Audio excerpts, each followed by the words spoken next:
morales, vino a marcarle y a decirle, mire, hasta aquí ustedes pueden llegar, porque si ustedes se salen de este margen, van a haber resultados nefásticos y va a haber problema para la vida de cada persona que quiera o que siquiera, hermano, a veces se acostumbre a transgredir la ley o los mandamientos del Señor. Dijimos que eran necesarios, ¿por qué? Porque de esa forma Dios estaba dando a conocer hacia el pueblo de Israel, estaba mostrando su gracia y estaba mostrando también su voluntad hacia lo que Él quería que el pueblo pudiese practicar. Partía el decálogo hablando y diciendo el Señor, yo soy Jehová tu Dios. Y le recalcaba algo muy importante, que te saqué de la tierra de Egipto, le dijo, de casa de servidumbre. Enseguida los contextualiza y los pone en relieve y les manifiesta que Él los había libertado, que Él los había sacado y que había un propósito. ¿Cuál era el propósito? Que ellos fueran un pueblo especial para Dios. Un pueblo especial, un pueblo diferente a todos los que habían y habitaban en la tierra de Canaán. Y por eso Él parte diciendo, no tendrás dioses ajenos delante de mí. El primer mandamiento, no tendrás dioses ajenos delante de mí. Y ese lo estuvimos analizando ya. Dioses ajenos delante de Él, o sea, en su presencia, aun cuando Dios lo llena absolutamente todo. Pero hoy día vamos a entrar al segundo mandamiento. Vamos a leer Éxodo 20 del versículo 4 hasta el versículo 6. No te harás imagen de ninguna semejanza de lo que está arriba en el cielo, ni abajo en la tierra, ni en las aguas debajo de la tierra. No te inclinarás a ella ni la honrarás, porque yo soy Jehová tu Dios, fuerte, celoso, que visito la maldad de los padres sobre los hijos hasta la tercera y cuarta generación de los que me aborrecen. Y hago misericordia a millares a los que me aman y guardan mis mandamientos. En estos dos versículos vamos a estar 4 semanas. Hoy día vamos a estar en la primera parte de este versículo. No te harás imagen ni ninguna semejanza de lo que está arriba en el cielo, ni abajo en la tierra, ni en las aguas debajo de la tierra. Ese no te harás imagen hace una diferencia en lo que es la prohibición de crear ídolos para la adoración. En realidad, este mandamiento lo que está dejando claro es la forma como nosotros tenemos que adorar a Dios. Y ahí está poniendo los parámetros. Él está diciendo, no te harás imagen. ¿Por qué? Porque vamos a ver, nosotros lo hemos estudiado, lo hemos enseñado a través del catecismo, lo hemos enseñado a través de la confesión de fe. Dios es espíritu. Dios es espíritu. Así que este mandamiento hace la diferencia entre el uso de las imágenes, la adoración y la adoración prohibida hacia Dios. Está absolutamente prohibido de alguna forma hacer una imagen de un Dios al cual nosotros nunca hemos visto. Un Dios al cual nosotros nunca hemos tenido de alguna forma literal frente a nuestros ojos. ¿Cómo lo podamos describir? Porque Él es espíritu. Cuando la gente ignora este mandamiento es cuando la gente cae en la idolatría y cae en la falsa adoración. Y es ahí donde nosotros tenemos que tener mucho cuidado. Porque si algo quería Dios conseguir con el segundo mandamiento, era evitar una falsa adoración. Porque si yo le pregunto a usted y le hago un consejo y le hago un ejercicio práctico y le digo, a ver, hermano, imagínese a Dios. Y uno se comienza a imaginar y se hace una imagen y se hace una figura de Dios. Y dice, a ver, Dios tiene oídos y oye, Dios tiene manos y palpa, Dios tiene boca y habla, Dios tiene pies y anda, y uno termina haciéndose una figura mórfica de un Dios que realmente no es como nosotros, como nuestra mente finita puede imaginarse. Y es eso lo que ha ocurrido a lo largo de los siglos, hermanos, a través de la idolatría, a través de los siglos. Es eso, porque el hombre ha querido hacerse una imagen de Dios. Y cuando nosotros tenemos la oportunidad de tener un crucifijo. ¿Cuántos alguna vez han tenido un crucifijo? ¿Sí? Han tenido un crucifijo. Ahí está la cruz, pero además de la cruz está la imagen de alguien que el ser humano se imagina que puede haber sido el Señor. Pero cuando nosotros nos presentamos y nos enfrentamos a esa realidad, la verdad es que eso queda corto. Porque tratar de presentar a Dios en su humanidad y en su humanidad física, pero no podemos representar a Dios en su espiritualidad, entonces nosotros estamos haciendo una falsa imagen de Dios. ¿Me entiende? Es como que a usted le sacaran y usted fuera a sacar su pasaporte, o como cuando usted fuera a sacar su carnet y le colocan a usted, en vez de colocarle la foto, le colocan un dibujo que hizo el sobrino de usted. Para que usted lo entienda. ¿Cómo se vería usted su carnet con una foto, un dibujo que hizo el sobrino de usted? Él en su imagen, el sobrino en su mente lo ve a usted de tal manera y él trata de hacerlo y retratarlo a usted. A veces quedamos un poco parecidos, a veces no. Pero eso es la falsa adoración. La gente trata de estampar o de tener una imagen de Dios que realmente no es. Por eso él dice, no te harás imagen tallada ni semejanza alguna de lo que está arriba en el cielo. Porque en el cielo hay seres espirituales. Ni abajo en la tierra. Ojo, hay cosas ahí debajo en la tierra. Si no, Dios no lo hubiera dicho. Ni abajo en las aguas, ni te inclinarás ante ellos, ni servirás a ellos, porque yo, el Señor, su Dios. ¿Cómo es Dios? ¿Cómo es? Celoso, pero no es celoso como nosotros. Él es un Dios celoso. ¿Qué más?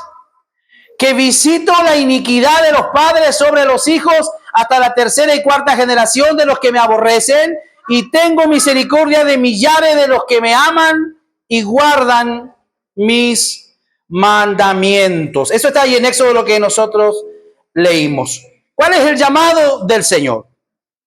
Que no te harás ninguna imagen tallada. En el primer mandamiento está prohibido adorar a un Dios falso. Cuando estudiamos el primer mandamiento nos quedó absolutamente claro que está prohibido adorar a un Dios falso. O sea, que algo que no sea Dios ocupe nuestro corazón está absolutamente prohibido. En este mandamiento, el segundo, lo que está prohibido es adorar al Dios verdadero de manera falsa. Prohibido adorar al Dios verdadero de manera falsa. Prohibido rendir culto, prohibido rendir adoración al Dios verdadero de una manera falsa. Y cuando tú comienzas a estudiar y comienzas a analizar esto, te das cuenta que hay mucha gente que cree y que adora al Dios verdadero, pero lo hacen de una manera falsa. No es una forma sincera, no es una manera sincera, no es una adoración genuina, sino que de alguna manera traen una adoración falsa al Dios verdadero. Y esto yo se lo he graficado muchas veces a ustedes y se lo he mostrado de forma práctica. Y les he señalado hablando de la adoración. La adoración es una adoración que tiene que ser en los términos y en los marcos en los cuales Dios lo exige. ¿Cómo dice el Señor en el Nuevo Testamento que hay que adorarlo a Él? En espíritu y en verdad. Ahí tiene Jesús la charla con la mujer, ¿verdad? En el pozo, y ella le dice, maestro, nosotros creemos que hay que adorar en este monte, más ustedes dicen que hay que adorar en Jerusalén. Bueno, ¿dónde, maestro, entonces hay que adorar? ¿O adoramos acá o adoramos en Jerusalén? Jesús le dice, mujer, te digo, ahora ha llegado y la hora es ahora. Ahora, dice, es cuando los verdaderos adoradores, diga conmigo, verdaderos adoradores adorarán al Padre, dice.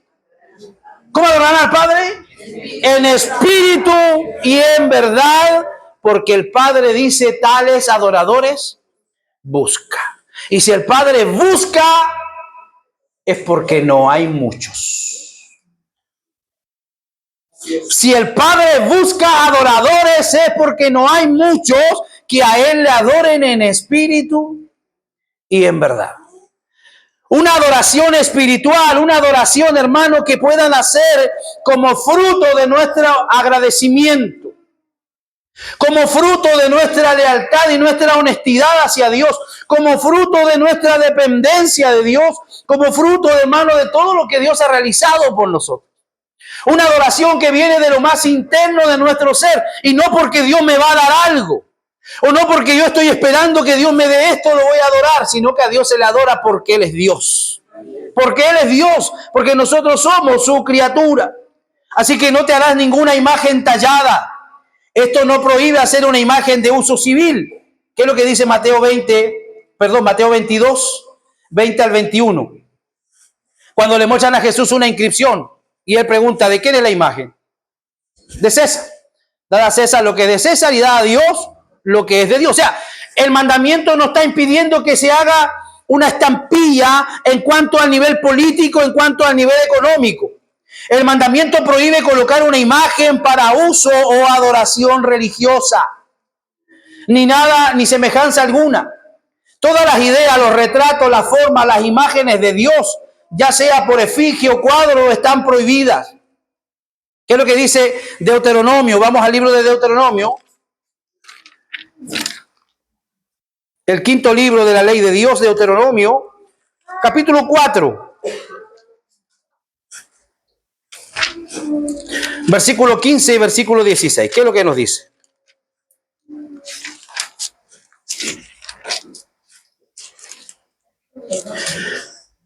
Guardad pues mucho vuestras almas, pues ninguna figura viste el día que Jehová habló con vosotros de en medio del fuego, para que no os corrompáis y hagáis para vosotros escultura, imagen de figura alguna, efigie de varón o hembra. Efigie de varón o hembra. O sea, Dios está absolutamente enseñando que no se le tiene que comparar con figura alguna. Dios debe ser adorado en el corazón. ¿Dónde tiene que ser adorado Dios? En el corazón y no pintado en los ojos. En el corazón tiene que ser adorado Dios y no necesitamos una pintura ante la cual arrodillarnos o ante la cual nosotros rendir adoración, sino que Él está siendo adorado en lo más profundo de nuestro corazón, en el lugar más importante de nuestra vida. Lo leía recién nuestro diácono allí en la lectura del proverbio: de toda cosa guardada, de todo lo más importante que tú tienes. Lo más importante que usted tiene no es su cuenta del banco. Lo más importante que usted tiene no es su vehículo último modelo. Lo más importante que usted tiene es su corazón. Porque si su corazón se contamina, toda su vida se va a contaminar. Entonces el proverbio decía: de todo lo precioso, lo guardado, guarda tu corazón. ¿Por qué? Porque de él mana la vida. ¿Y dónde es que se produce las mayores idolatrías? En el corazón. En el corazón. Entonces no te inclines ante ello, la intención de hacer efigie o dibujos, adorarlo. Apenas se instaló la imagen de oro de Nabucodonosor, Daniel capítulo 3, verso 7. Apenas se instaló la imagen de oro de Nabucodonosor, pero todo el pueblo se postró y le adoró, excepto los jóvenes judíos. ¿Cómo se llamaban los jóvenes judíos? Los que fueron metidos al horno por no arrodillarse ante la imagen. Sadrach, Mesach y Abednego. Que fueron castigados y metidos al horno que había sido calentado 7 veces más. Dios los protegió. Dios se paseó en la tercera persona de la Trinidad, acompañándolos a ellos ahí en el horno. ¿Por qué? Porque ellos decidieron en su corazón no contaminarse con lo que el rey estaba ofreciendo y no doblar rodilla ante un ídolo. Dios prohíbe postrarnos ante un ídolo. Lo prohibido en este mandamiento es la adoración de imágenes. Poner una imagen para representar a Dios es degradarlo. Poner una imagen para representar al Dios del cielo es degradarlo, hermano, porque no hay imagen que pueda mostrar la grandeza y la realidad de Dios. Si alguien hiciera imágenes de serpientes o arañas, diciendo que lo hizo para representar a su príncipe, ¿cómo cree usted que lo tomaría, se vería su príncipe? Mal. ¿No lo tomaría el príncipe con desagrado? ¿Qué mayor desagrado hacia el Dios infinito que representarlo por algo finito? ¿Qué mayor desagrado para un Dios infinito y grande ser representado en una figura finita? Terrible desagrado. El Dios vivo por lo que tiene vida y el hacedor de todo por algo que es hecho. Imagínense la irracionalidad, presentar a aquel que hizo todo en la figura de una creación. Eso es irracional. Hacer una imagen fiel de Dios es imposible. ¿Cuántos dicen amén? Hacer una imagen fiel de Dios es imposible. Dios es una esencia espiritual. ¿Usted logra comprender eso? Dios es espíritu. Dígalo conmigo. ¿Cómo es Dios? Espíritu. Y un espíritu es incorpóreo. Un espíritu tiene la posibilidad de poder moverse en una velocidad diferente a la nuestra. Tiene una posibilidad de atravesar estas paredes que son físicas para nosotros porque están en la parte terrenal de nuestro mundo. Usted sabe que hay un mundo que es espiritual, ¿verdad? Que es más real que este mundo físico. El mundo físico que hoy vemos y tocamos fue hecho del mundo espiritual que no se veía. Mientras que nosotros estamos aquí cantando, adorando, sentaditos, escuchando la palabra, hay movimiento espiritual aquí que usted no lo puede ver.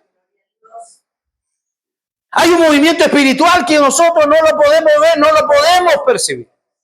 Y de ahí es que donde viene el sueño, de ahí es que donde viene el dolor y la gana de salir al baño. Todo ese tipo de manifestaciones que son espirituales. ¿Para qué? Para que la iglesia se desconcentre, para que el cristiano no escuche la enseñanza de la palabra de Dios. Así que diga conmigo, el mundo espiritual es más real que el mundo físico. Y nosotros no podemos desconocer eso. ¿Qué dice la Biblia? Dios es una esencia espiritual y al ser un espíritu es, ¿cómo es? Invisible. Juan 4:24. ¿No viste semejanza alguna el día en que el Señor habló contigo en medio del fuego? Cuando de alguna manera Moisés recibe el llamado de Dios ahí en la zarza, ¿qué es lo que ve Moisés? Moisés ve solamente la zarza, pero escucha una voz del cielo. Y no es que a Dios hay que dibujarlo como si Dios es una zarza, no.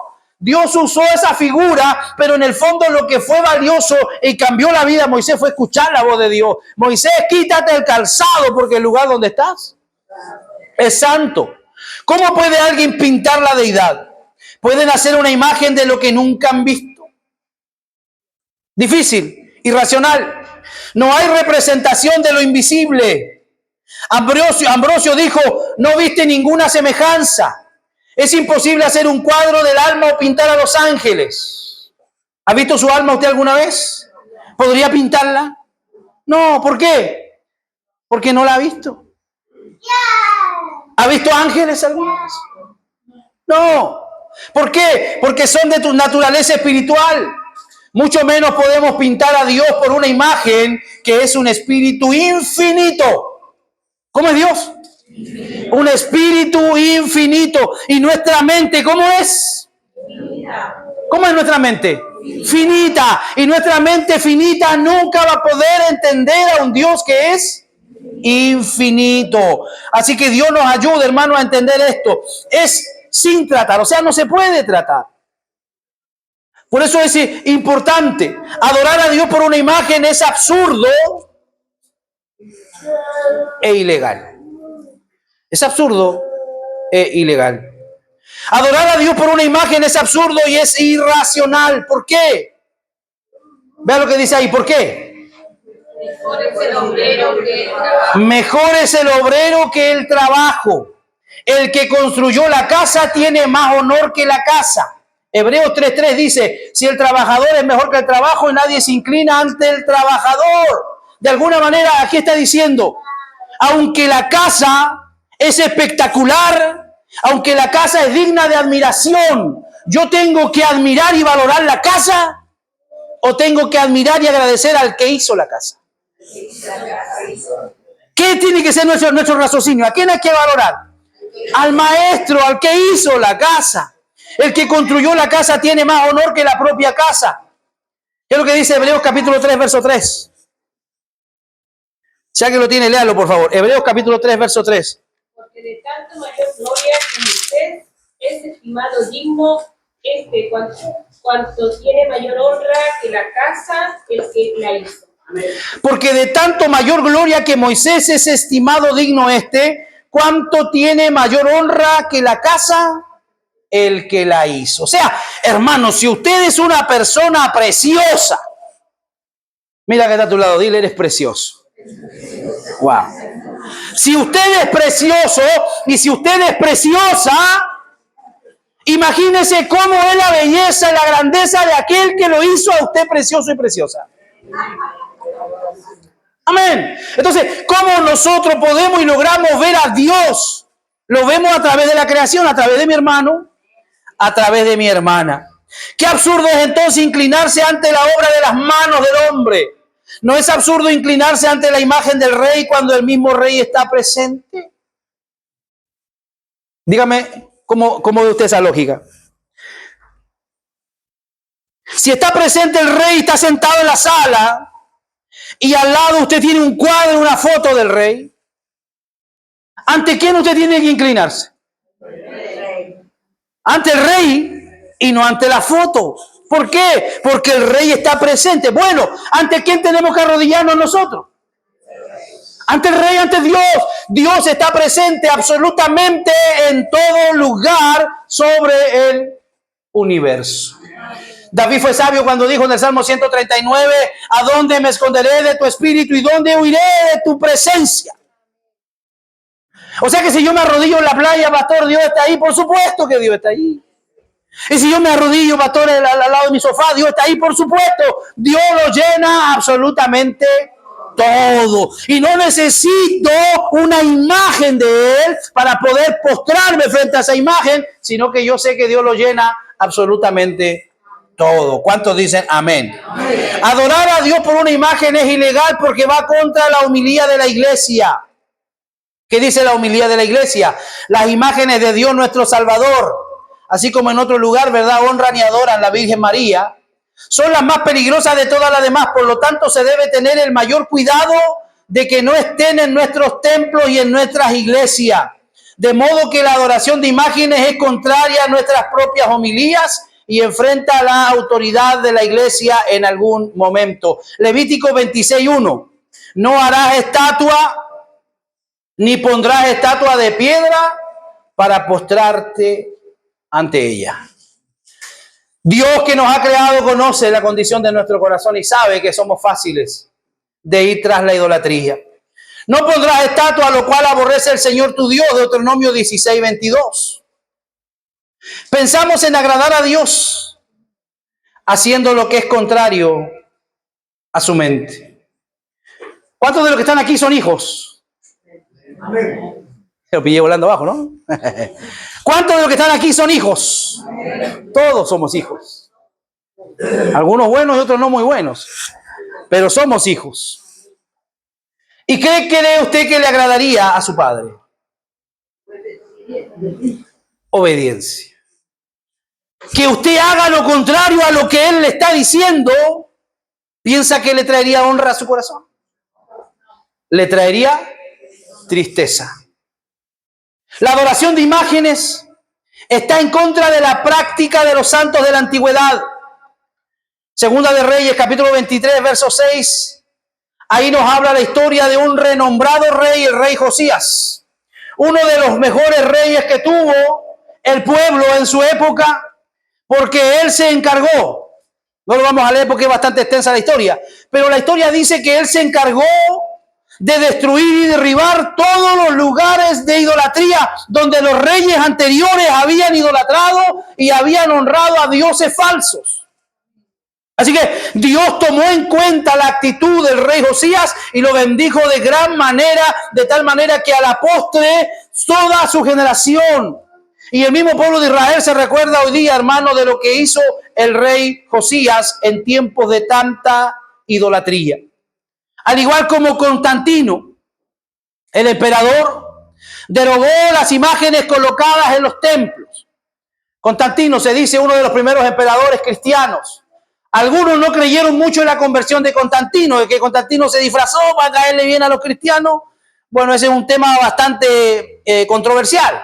Pero lo real es que él dio libertad y declaró de alguna manera que la religión cristiana era la religión del Imperio Romano. Fue la primera vez que la iglesia marcó procedencia y que la iglesia marcó la importancia dentro del Imperio Romano. La única vez que lo consiguió fue con el emperador Constantino.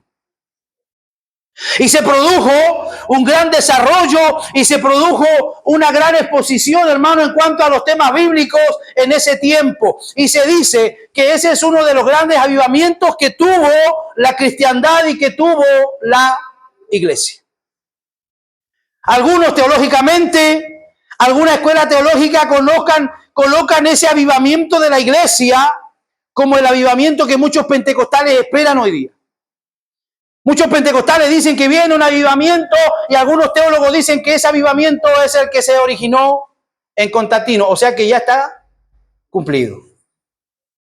Ese es un tema para otro día, pero ese es uno de lo que enseñan las corrientes teológicas. Ahora, tenemos ahí a Constantino que derogó las imágenes. Tenemos a los cristianos que destruyeron imágenes en Baste, en Zurich y en Bohemia. Ahí estamos hablando de los reformadores. Lutero y todos aquellos que de época contemporánea destruyeron, hermano, mucho de lo que era idolatría en Europa, donde lamentablemente hoy día muchos de esos templos son verdaderas bibliotecas y cementerios de avivamientos que ocurrieron en sus años. Cuando los emperadores romanos quisieron arrojar la imagen a los cristianos, ellos prefirieron morir antes que desalojar su profesión. Ellos prefirieron morir, hermano, antes que renunciar a la adoración a su Dios. Hay un personaje llamado Serafión que cuando se inclinó ante un ídolo, los cristianos lo excomulgaron y lo entregaron a Satanás. La iglesia de Roma por eso es reprobada y por eso es condenada, hermanos. Desde que el alfa de su religión hasta la omega es totalmente idólatra. ¿Dónde está el error de la iglesia católica? A ver, los que son católicos aquí me van a ayudar. Yo hablo desde la perspectiva que lo que he estudiado teológicamente, yo nunca he sido católico. Bueno, el término católico significa universal. Cuando la gente habla de católico se hace la imagen de... No, católico significa universal. ¿Dónde está el problema? La iglesia católica, apostólica y romana. A ver, los que fueron alguna vez católicos, apostólicos y romanos. ¿Qué le dicen a ustedes de la imagen y de la estatua que están dentro de la iglesia? ¿Ya? ¿Qué más le dicen? Son mediadores para llegar a Dios. Ahí es donde está el error teológico. He conversado con muchos, y como dije, bueno, la semana pasada estuve con Monseñor ahí en el hospital, Monseñor Ducas, el máximo representante de la Iglesia Católica en Antofagasta. Estuvimos en un culto juntos ahí. Pero ¿dónde está el problema? Ellos dicen, no, es que, a mí me lo han dicho, es que es como tener la foto de tu papá en tu casa. Miren cómo trabajan la ignorancia de la gente. ¿Cuántos de ustedes tienen la foto de su papá en su casa? ¿Algunos de ustedes tienen la foto de su papá en su casa? Oye, qué mal hijos son.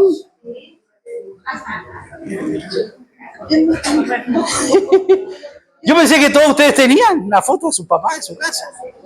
Bueno, yo tengo un par de fotos de mis viejos ahí en la casa. Pero no me arrodillo ante ellos.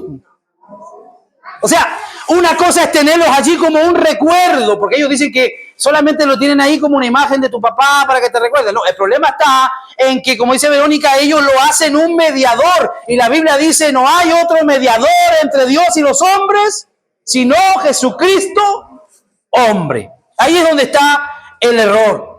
El culto a la imagen debe ser y es necesariamente blasfemo y es absolutamente impío. Vamos ahí. Los papistas dicen que no adoran la imagen, sino que solo la usan como un remedio a través del cual, como un medio a través del cual adorar a Dios. Como si Dios estuviera muy ocupado, entonces le dejamos el recado con María. O tal vez Dios está muy ocupado y le dejamos el recado, no sé con cuál. Tanto de los santos que hay en la iglesia. San Expedito, es más rápido. San Expedito dicen que es más rápido ahora. Son irrespetuosos, ¿no? Son irrespetuosos ustedes. Ni siquiera a una estatua de Cristo se le debe reverencia, ya que es solo un trozo de madera tallada. Eso lo dijo ¿Quién lo dijo? No, ¿qué dice ahí? Aquino, uno de los padres de la iglesia. Ni siquiera una estatua de Cristo se le debe reverencia, ya que es solo un trozo de madera tallada. El ser humano por ahí, ¿verdad?, hace este tipo de imágenes y tallas de madera en el crucifijo, y a veces da hasta lástima, ¿sí o no? A mí me da hasta lástima ver esa imagen, porque yo no me imagino a Jesús, el Hijo de Dios, en esa forma como ellos lo hacen, hasta afeminado a veces lo pintan, ¿verdad? Y no es así, hermano. Él era un típico medio oriental. Los orientales no son de 1,90 m, sino tipos chicos, narigones, de barba, así. Jesús tiene que haber sido así, porque nació con esas costumbres, y nació en esa civilización, y nació en ese lugar. Entonces es imposible poder hacerse una imagen donde Dios le ha ordenado, ¿verdad? Donde Dios ha ordenado que se le adore en una imagen. ¿Quién ha requerido esto de tus manos? ¿Qué dice Isaías 1:12?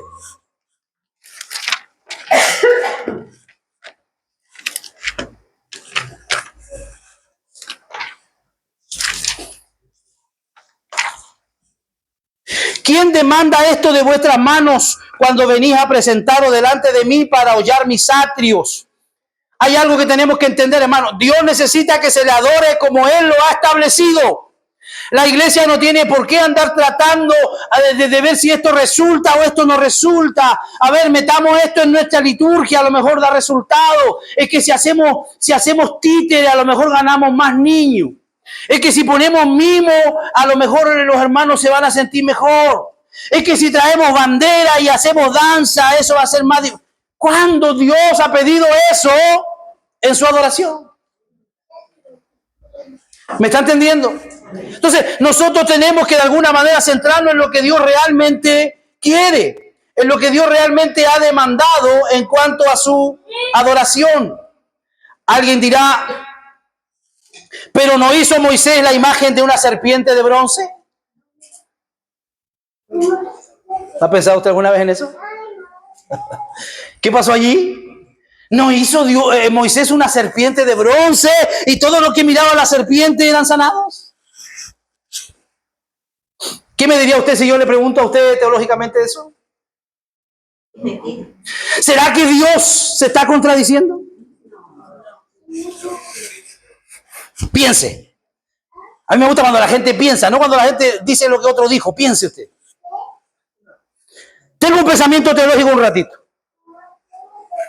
Porque eso está en la Biblia, no le puedo sacar la hoja. Eso está allí.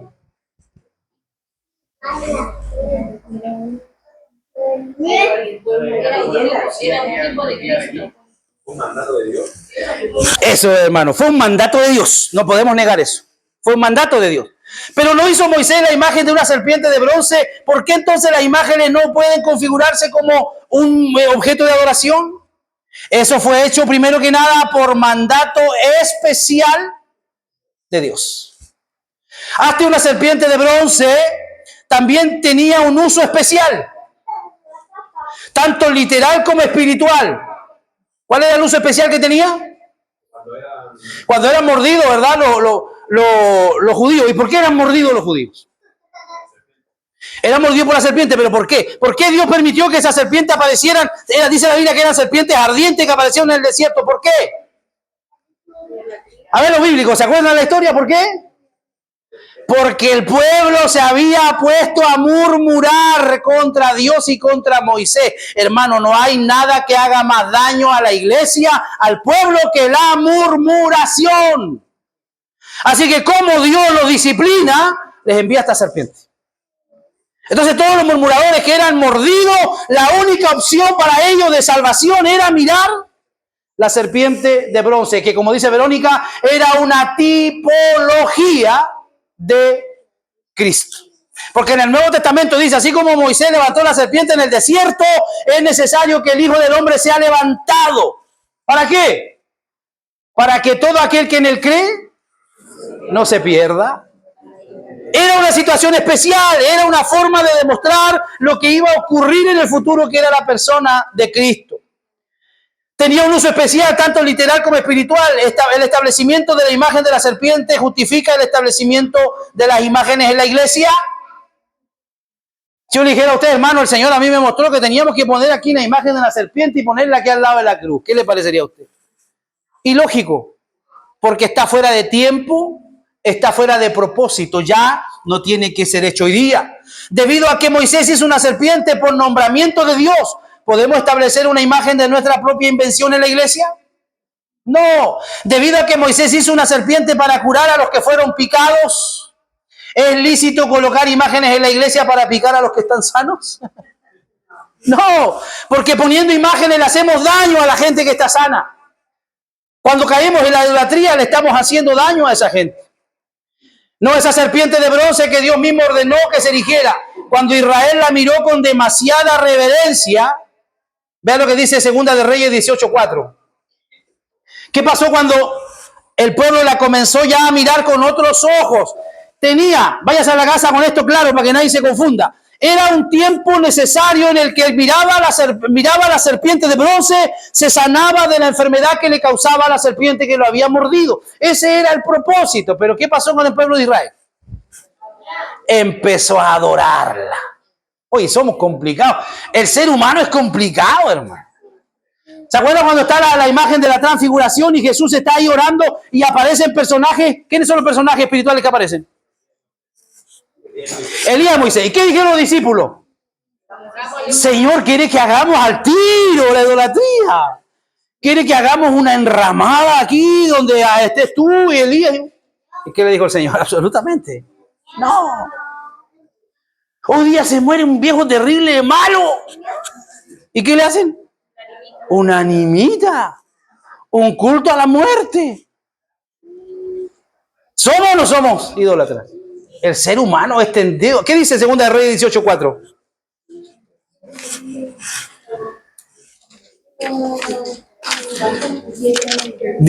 ¿Qué dice? Quitó los lugares altos y quebró las imágenes y cortó los símbolos de acera e hizo pedazos la serpiente de bronce que había hecho Moisés. ¿Quién hizo eso? ¿Cómo se llama el rey? Ezequías. Porque hasta entonces le quemaban incienso los hijos de Israel y la llamó Neustán. O sea que el rey Ezequías fue usado por Dios para derribarla, para destruirla. ¿Por qué? Porque ya se había convertido en un culto, en idolatría. Avancemos. Aunque Dios se complace en rebajarse a nuestras debilidades, a nuestras débiles capacidades y presentarse la Escritura con los ojos para significar su omnisciencia. El salmo que leí hoy en la mañana, el Salmo 115. Y las manos para significar su poder. Sin embargo, es absurdo a partir de tales metáforas y expresiones figurativas presentar un argumento a favor de las imágenes.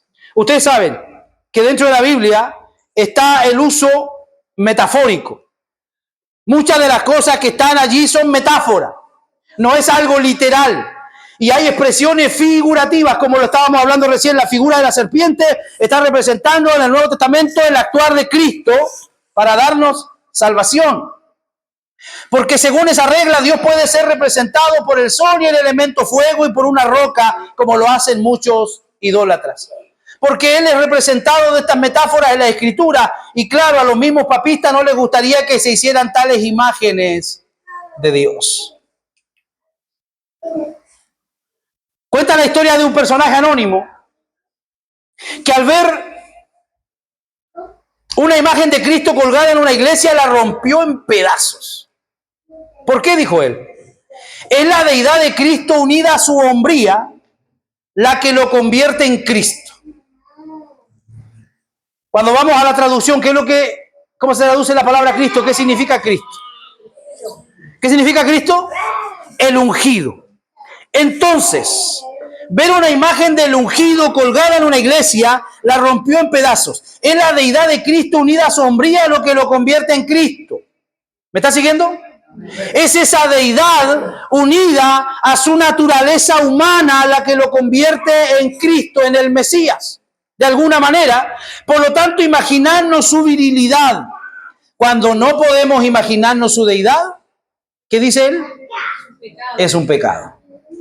Es un pecado, porque lo hacemos en la mitad de Cristo. Separamos lo que Dios ha unido y dejamos fuera lo que es lo principal, lo que hace ser Cristo. O sea que nosotros no tenemos toda la información, no sabemos cómo era entonces Él en su deidad. Por tanto, sería ilógico tratar de explicar o tratar de representar esa totalidad de Cristo, porque solamente podemos imaginarnos su humanidad, pero su deidad es imposible que la podamos llevar a una imagen. Debemos concebir a Dios. ¿Cómo tenemos que concebirlo? Espiritualmente. Cuando en la congregación la gente dice Dios está aquí, ¿eso es real o es mentira? Piénselo. Cuando yo digo Dios está aquí, hermanos, ¿qué estoy diciendo? Es algo real. ¿Por qué? Porque Él lo llena absolutamente todo. Lo llena todo. Todo espacio Dios lo llena y aún Él vive dentro de nosotros. Habita en usted y habita en mí. Así que si usted y yo estamos aquí, Él está aquí con nosotros. Dígale a que está a su lado, Dios habita aquí. Vamos, señale ahí su pecho. Dios habita aquí en mi corazón. Debemos concebir a Dios espiritualmente. ¿Cómo lo podemos conocer o concebir? Si yo le pregunto a ustedes, si yo fuera un ignorante bíblico o si yo fuera un inconverso y le pregunto, a ver, hermano, usted que va a la iglesia todos los domingos, ¿cómo es Dios? ¿Qué le diría a usted? ¿Cómo podría hablar usted de Dios? ¿A través de qué? A través de sus atributos. A través de sus atributos. ¿Y cuáles son sus atributos?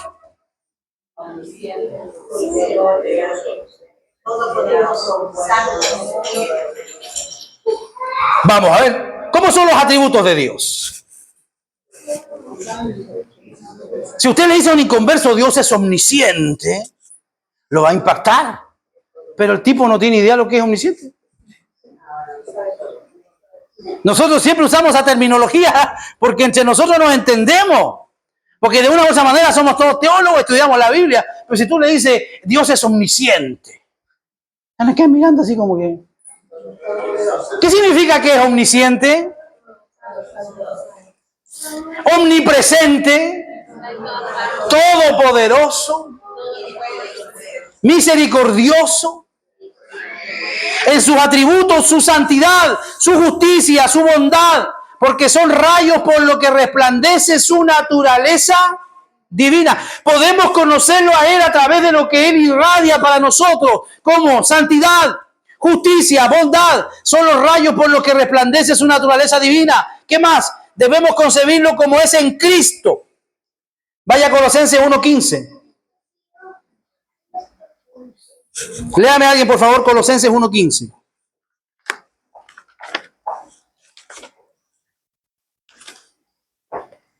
Él es la imagen del Dios invisible, primogénito de toda la creación. Él es la imagen del Dios invisible, el primogénito de toda la creación.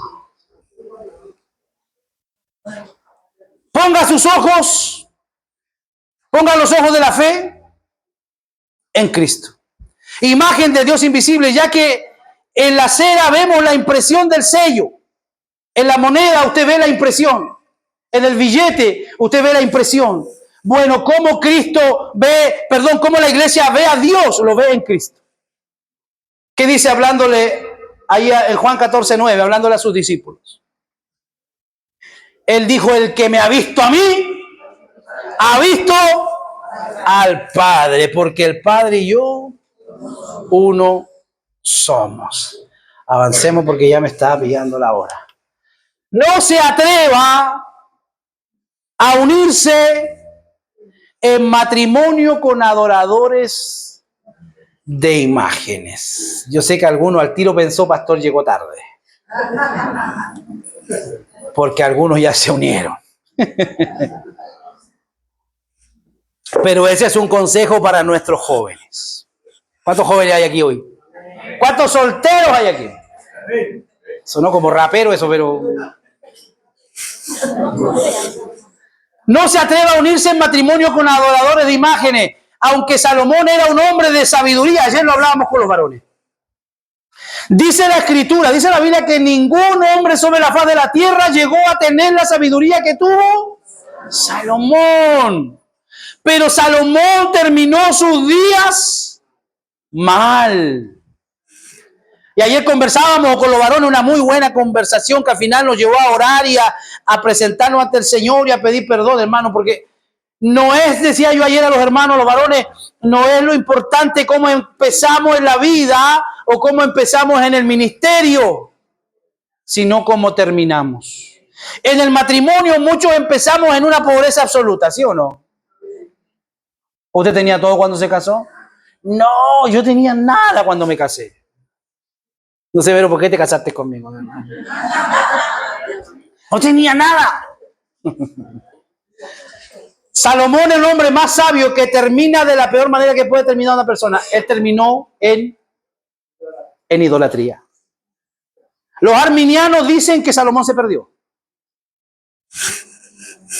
Porque terminó sus días viviendo en idolatría. ¿Y por qué Salomón vivió y cayó en idolatría?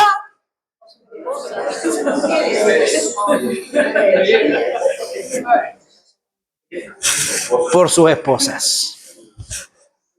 Y no era que él era idólatra, sino que de alguna manera dicen algunos teólogos que lo que él quería era agradar a sus esposas. Entonces, para tener a todas sus mujeres contentas y en agrado, él accedía a que cada una de ellas llevara a palacio sus dioses.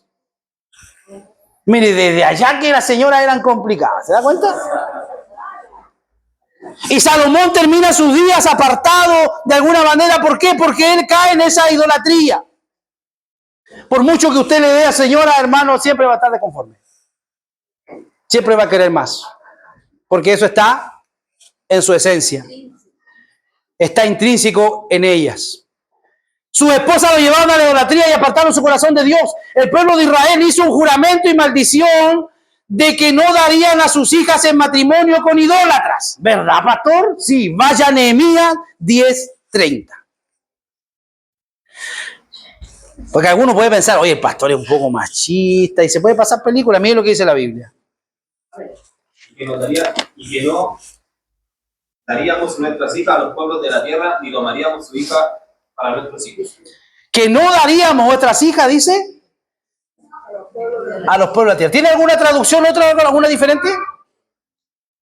Nos comprometemos a no permitir que nuestras hijas se casen con los habitantes paganos de la tierra, ni a permitir que nuestros hijos se casen con sus hijas. ¿Qué Biblia es esa? ¿La nueva traducción? Entonces había un compromiso del pueblo de Israel. ¿Por qué? ¿Será que Dios hacía acepción de personas? ¿Por qué Dios trataba de proteger a su pueblo? Dígame por qué. Por la idolatría que había en los otros pueblos. Siempre estaba de alguna manera siendo infectado a través de la idolatría. Entonces, nosotros eso después lo vemos también en el Nuevo Testamento. ¿Qué dice el apóstol Pablo? Segunda de Corintios 6:14. ¿Qué dice? Ahí está hablando, literalmente, él dice del yugo desigual. ¿Podríamos unir a Cristo y Belial? ¿Dice alguna pregunta por ahí? No, Belial era un ídolo pagano. ¿Se puede unir la iglesia a una prostituta, a una ramera? No. No se puede de esa forma. ¿Por qué? Porque de alguna manera nosotros tenemos que entender que es un yugo desigual. Tarde o temprano le va a traer conflictos. Es más fácil que el incrédulo saque al hermano o la hermana de la iglesia a que el hermano se gane al incrédulo o a la filistea para el Señor. A no ser que sea un tipo consagrado al Señor, que tenga bien puestos sus pantalones y que le diga a la señora, tú te vas conmigo a la iglesia y te vas a la iglesia. Pero no tenemos muchos de esos hoy día, sino que tenemos más como Salomón, que quieren agradar, que quieren evitarse el problema y hagamos lo que tú dices, mami, le dice. Y cuando usted le está diciendo mami, usted se está poniendo como hijo, entonces la otra se lo toma en serio y lo empieza a retar y lo empieza a mandar. Nosotros mismos somos culpables, hermano. Cuidado con eso. Cuidado con unirse en yugo desigual los jóvenes. Papá, es que es tan linda, es que la quiero tanto. Tarde o temprano le va a traer problemas porque no profesan la misma fe. No profesan la misma fe. Y si usted no fue, como le digo, criado y no está cimentado en la palabra, lo van a sacar de la iglesia. Lo van a convencer y lo van a llevar a cualquier otro lugar. Si usted se casa con una filistea o con una impía, la Biblia dice que todos ellos son hijos de vuestro padre. ¿Quién es el padre de ellos? A ver, para que no vea que yo estoy inventando. ¿Quién es el padre de los impíos? ¿Por qué le da tanto miedo decirlo? Dígalo. ¿Quién es el padre de los impíos? El diablo. Y si su hija o su hijo se casa con un impío, ¿quién es su suegro? Y si quiere visitar a su suegro, ¿a dónde va a tener que ir? Entonces no es tan simple, hermano. Este es un tema espiritual en el cual nosotros tenemos que ser cuidadosos con nuestras hijas y con nuestros hijos. Porque lo más probable es que para tratar de agradarla, luego algunos se tienen que salir de la iglesia. Y después vienen todos los conflictos. Bueno, esto lo vamos a hablar en la charla matrimonial que vamos a tener estos días. Pero vienen todos los conflictos. Después, bueno, ¿y ahora dónde nos casamos? Y ahí va el primer round. Porque ella quiere la iglesia católica y él, como venía a la iglesia evangélica, quiere que el pastor Richard lo case. Y se mandan el primer round. ¿Sabes qué? Dejémoslo pendiente, mejor no nos casemos por la iglesia. Y cuando nace la primera guagua, ¿dónde la bautizamos? Ahí va el segundo round. ¿A la iglesia católica o la iglesia evangélica? Evite ese problema y cásese con un cristiano. Evite ese problema, hermano, y cásese con una cristiana, que aunque ande al 3 y al 4, va a hacer su vida un poco más fácil que casarse con un impío. Amén. Amén. Gloria a Dios. Yo me casé con una impía, pero me puse bien serio. Y me puse bien fuerte. Le dije a Verónica, si te vuelvo a encontrar con olor a cigarro. ¿Le dije así o no? Y desde el primer día que la conocí, yo estaba descarriado, sí. No era el mejor ejemplo para andar predicando. Estaba descarriado, pero lo que hice fue llevarla a la iglesia. Y desde esa primera vez que entró a la iglesia, nunca más salió. Era la indicada entonces. Me quedé impactada contigo. De los chanta que era, ¿eh?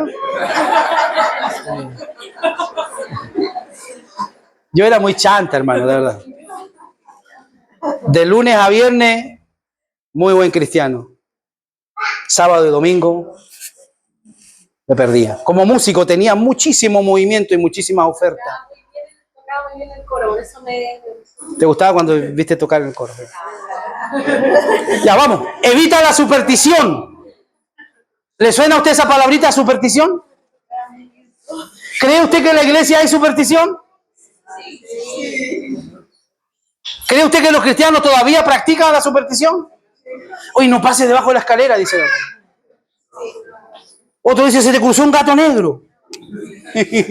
Puras cosas así que tienen que ver con la superstición, que es un puente que conduce a la idolatría. La superstición no es traer cualquier ceremonia. La superstición, es traer cualquier ceremonia. Traer fantasía o innovación a la adoración de Dios. Traer cualquier ceremonia. Yo estuve el otro día, le dije, en un culto ecuménico donde alguien encendió una vela y dijo, esta es el Espíritu Santo. Dije, yo no tenía idea con todo el estudio que el Espíritu Santo era ahí. Y la vela, y ahí estuvimos en el culto, en la ceremonia, y todo el mundo pensando que ese era el Espíritu Santo. Traen superstición a la celebración de la iglesia. Cualquier fantasía o innovación o la adoración de Dios. La innovación, lo que la gente hoy día quiere, hermanos, en los cultos. Oye, pastor, ¿y si metemos unas luces de colores? Innovación. Hoy día tenemos iglesias donde los altares son verdaderos escenarios, hermano. Donde los que están acá son artistas, no son siervos de Dios. Por eso nosotros los reformados no somos partidarios de que los músicos estén allá arriba, ellos tienen que estar allá, porque ellos no son la atracción. ¿Se entiende? No son la atracción en medio de nuestro culto es Cristo, y es importante que Él esté presente en nuestro servicio. Fantasía, innovación a la adoración de Dios, que Él nunca designó. Por eso es que nosotros tenemos que tener tanto cuidado, hermano. Usted dirá, pastor, está exagerando. Pero aún cuando nosotros practicamos la cena, ¿cuántos han participado aquí alguna vez en la cena? Cuando participamos en la cena, incluso esos videos que a veces colocamos, son peligrosos. Porque lo estamos llevando a usted a emocionarse con un par de latigazos que le están dando a alguien ahí. Y estamos de alguna manera afectando sus sentimientos y llevándolo a usted a emocionarse, no dándole lugar a que el Espíritu Santo de verdad trabaje en su vida. ¡Wow! No lo había visto así. Eso es así. Innovación en la iglesia, en la adoración de Dios, que Él nunca lo designó. Está provocando a Dios porque se refleja mucho en su honor, como si no fuera lo suficientemente sabio para establecer la manera de su propia adoración. Voy a correr ahora para terminar. Para que seas preservado de la idolatría y la adoración a imágenes, obtenga buenos principios para que pueda oponerse al contradictorio. Lo decía recién, si usted no conoce, no maneja la escritura, difícilmente va a poder defenderse contra alguien que es idólatra. ¿De dónde sale la religión papista? Léalo fuerte usted. ¿De dónde salen ellos? No por la bondad de su causa. La Iglesia Católica Apostólica Romana lo que ha crecido, no lo ha crecido porque hacen una buena causa, sino que han crecido por la ignorancia de la gente. Qué bueno que a nosotros se nos enseñe la palabra de Dios, ¿sí o no? ¿Cuántos dan gracias por eso, por haber salido de la ignorancia? Obtenga amor por Dios. La esposa que ama a su marido está a salvo del adúltero, y el que ama a Cristo está a salvo del idólatra. Ore para que Dios lo guarde. Aunque es cierto, no hay nada que ganar en una imagen, porque si oramos a una imagen, esta no podría oír, y si oramos a Dios por una imagen, Él tampoco nos oirá. Dios no necesita otro intermediario que no sea Cristo para poder escuchar nuestras oraciones. Bendigamos a Dios que nos ha dado el conocimiento de su verdad. ¿Cuántos dan gracias a Dios por conocer la verdad? ¿Quién es la verdad? Cristo. Conocemos la verdad, que hemos gustado la miel de su palabra y nuestros ojos están iluminados. Bendigámosle porque nos ha mostrado el modelo de su casa. Hay una morada que está esperando por nosotros. El modo correcto de adoración que nos ha descubierto la falsificación y la blasfemia de la religión falsa. Oremos para que Dios preserve las ordenanzas puras y la predicación poderosa entre nosotros. Mire, esto sale de una inspiración profunda.